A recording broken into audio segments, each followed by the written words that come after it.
It was used with great success on the battlefields, farms, and suburban streets throughout America. It was described as driving influence behind many new advances. It saved time, labor, and money.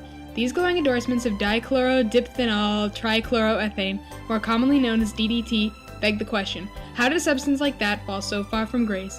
The answer lies in Rachel Carson's novel Silent Spring, a famous turning point in both public opinion and legislation for pesticides.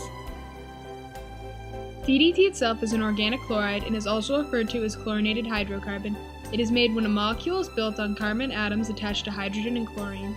DDT was synthesized in 1874 in Switzerland, but its uses were not discovered until 1939 during World War II. After its introduction to the American public, it became very popular. Much of the excitement and support surrounding DDT can be attributed to the fact that it was so good at its job. This wonder chemical could be used agriculturally, commercially, and even in households. DDT was used with great success during wartime, cleansing soldiers of combat lice and successfully combating a typhus epidemic in Naples. Farmers across the United States utilized it to stop insects from devouring crops. It was even sprayed in suburban areas in order to get rid of the annoying mosquitoes there. Seeing a truck spewing DDT in front of your house with children playing alongside it was completely normal. DDT was applied on powders, sprays, and aerosol bombs and bought in department stores by housewives who were delighted that only one single application controlled bedbugs for months. No moderation was exercised in the application of DDT. Before long, billions of pounds of pesticides were being sprayed in America, with 500 million pounds being added each year. As the sale and production of pesticides became a staple in the United States economy, boosting production in agricultural settings and pleasing buyers at home, the government's attitude toward the pesticide usage was far more supportive.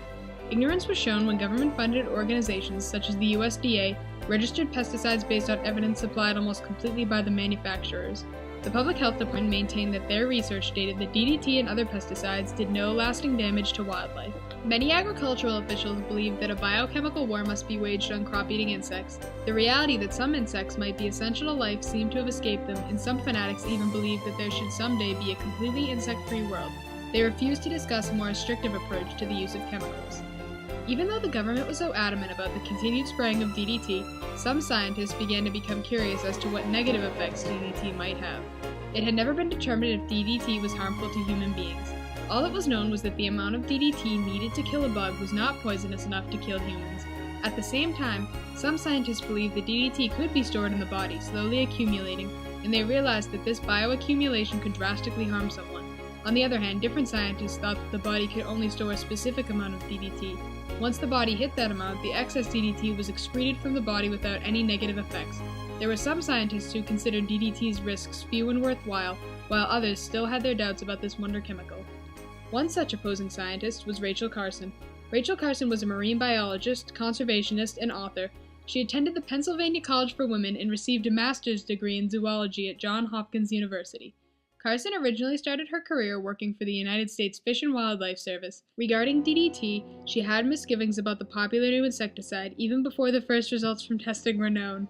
She became even more concerned with it after seeing the devastating effects that it could have on the environment. There had been fish killings in streams all over the country caused by pesticides that entered the water. Bird populations such as the Cooper's hawk and the golden eagle showed a steady decline while pesticides were being used in areas that they lived.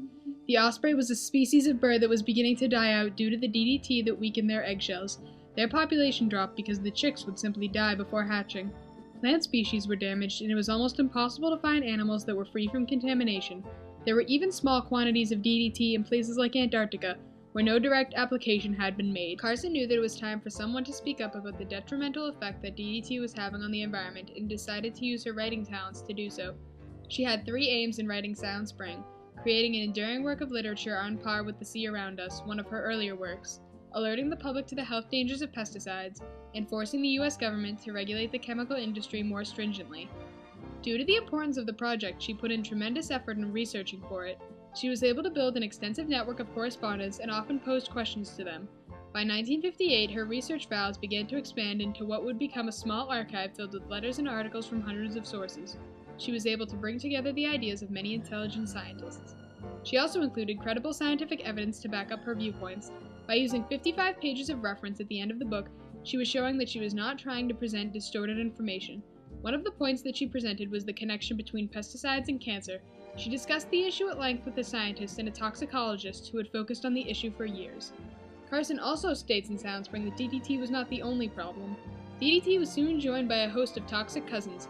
These included lindane, chlordane, heptachlor, toxaphene, dieldrin, aldrin, and the apocalyptically named endrin, which had toxicity many times that of DDT. Carson's manuscript was almost done, and she needed a title that would catch the eye of the American public. She eventually decided on Silent Spring because she hoped to convey her fear that one day chemical pollution would silence the calls of birds around the nation.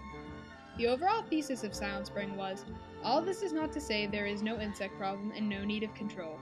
I am saying, rather, that control must be geared to realities, not mythical situations, and that the methods employed must be such that they do not destroy us along with the insects. Silent Spring was published on September 27, 1962. Following the publication, chemical companies around the country immediately began planning their counterattack on the book. Some of the companies decided to analyze her work line by line. The industry believed that Carson had presented a one-sided case. They claimed that she ignored the benefits that came from using pesticides, such as the decrease of insect-borne diseases and increase in food production. The chemical companies had initially hoped that the book would not alter public opinion. However, their hopes were dashed when it became obvious that the book was a turning point in people's attitude towards pesticide usage. Until the publication of the book, people had been generally unaware of the toxicity of pesticides.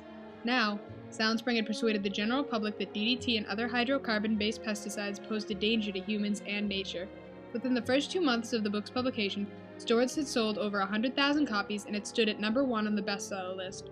Other signs indicated that the book had wide appeal. The Book of the Month Club made Silent Spring its October selection, and CBS approached the publisher about doing a segment on the book for its highly rated news show. It was discussed in countless letters, editorials, and columns in newspapers all over the nation. However, not everyone was enthused about the book.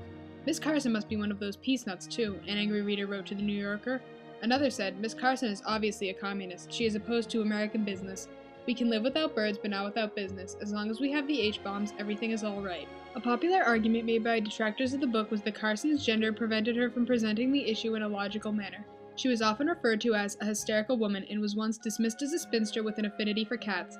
People were accustomed to the more exciting fields of scientific knowledge as being exclusively male-dominated. Silent Spring was also on the mind of the country's politicians, especially the commander-in-chief. At an August news conference, a reporter asked President Kennedy if the USDA and Public Health Service were investigating the danger of pesticides. Kennedy assured them that they were and added, particularly since the publication of Miss Carson's book. Since the book was at the forefront of the minds of government officials, it quickly became a turning point in pesticide legislation. Congress soon adopted the National Environmental Policy Act with little opposition. The NEPA forced all government agencies to report on the environmental impact of their activities. The effects carried over to Lyndon Johnson's administration, which ignited the modern environmental movement and introduced legislation such as the Clean Air Act and the Endangered Species Act. In the summer of 1972, it was announced that most uses of DDT would be prohibited. The agricultural industry opposed the book because it was affected negatively by the ban. It was incredibly hard to find a substitute for insect control that worked as well as DDT did. The other substitutes were less efficient and more expensive, resulting in the economic growth in the industry falling significantly. The book became a positive turning point for the environment, especially for the animal populations that had previously been disappearing due to DDT. As laws were passed banning the substance, huge improvements were being made. The populations of bald eagles, falcons, ospreys, and brown pelicans had all been drastically declining. Now they were suddenly making a comeback. In a matter of years, the populations had recovered handily. While finishing Silent Spring, Carson was diagnosed with breast cancer. Not wanting everyone to believe she was trying to blame pesticides for her disease, she hid it from the public eye. On April 14, 1964, she died of a heart attack. Carson's book continued to be controversial even after her death. The large companies that depended on DDT refused to go down without a fight. Their most popular argument against her was that she was a priestess of nature with no regard for what DDT did for the human race. Even critics say today that since DDT was no longer being produced in America, malaria began to return to Africa. DDT had been a popular weapon in the battle against malaria, but with its disappearance, there was a resurgence of malaria-related deaths. Other critics today are able to find fault in Carson's presentation of the issue. She often refuses to acknowledge the benefits of DDT and ignores the fact that an inevitable decline would soon happen in America's food supply and economy if it was banned. However, the book is still praised today as well. There is no doubt that Silent Spring was a turning point for the environmental movement. No other book has drawn the public's eye to environmental issues to such a large scale before or since. It was a kickstart for the Green Revolution, which has made large steps in producing food, clothing, and shelter for billions of humans. Whether or not they agree with Silent Spring, there is an overall acceptance from all critics that the book was the main reason why there was a turning point in both pesticide legislation and in public opinion of pesticide spraying. If Silent Spring had never been published, it is safe to say that these changes would have never occurred. Thanks to Rachel Carson, we have lived over 50 years without a spring void of birdsong.